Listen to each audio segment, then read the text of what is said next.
मौसम के बदलते स्वभाव को देखते हुए अब आवश्यक हो चला है कि परिस्थितियों को कुछ न कुछ नियंत्रित करते हुए खेती की जाए। उद्यानिकी फसलों में संरक्षित खेती इसका सर्वश्रेष्ठ विकल्प है। मध्य प्रदेश में ग्रीन हाउस तथा पॉली हाउस का तेजी से होता विस्तार संरक्षित खेती के बढ़ते चरण के शुभ संकेत हैं। फूलों के साथ फल और सब्जियों के उत्पादन की दशा और दिशा को बदलने में संरक्षित खेती के अंतर्गत प्रयोग किए जा रहे poly house, green house, shade net तथा प्लास्टिक मल्चिंग आदि सफल सिद्ध हुए हैं। प्रदेश सरकार ने भी भरपूर अनुदान देकर किसानों का उत्साह बढ़ाया है। संरक्षित खेती के विभिन्न प्रकार तथा विभिन्न आकार की संरचनाओं पर उनकी लागत का 50% अनुदान तथा 15% तक राज्य सरकार की ओर से अतिरिक्त टॉप अप अनुदान किसान की पात्रता अनुसार दिया जाता है।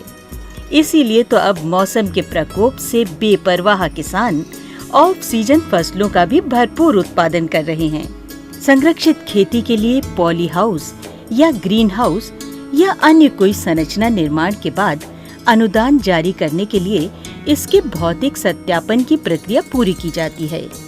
निर्माता कंपनी अथवा संबंधित बैंक द्वारा राष्ट्रीय बागवानी बोर्ड को सूचित कर परियोजना का संयुक्त भौतिक सत्यापन करने का अनुरोध किया जाता है।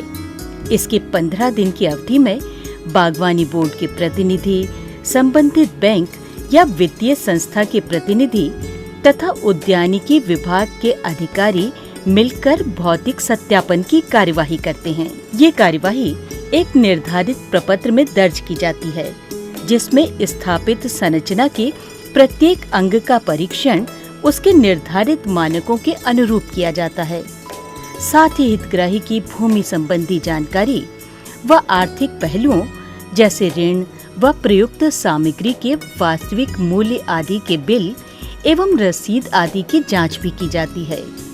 भौतिक सत्यापन की पुष्टि करने के लिए छाया चित्रों का भी प्रयोग किया जाता है।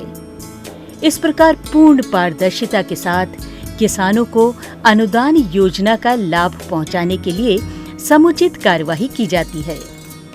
मध्य प्रदेश के बागवानी करने वाले किसानों के लिए शिवराज सरकार की ये योजना किसी वरदान से कम नहीं है।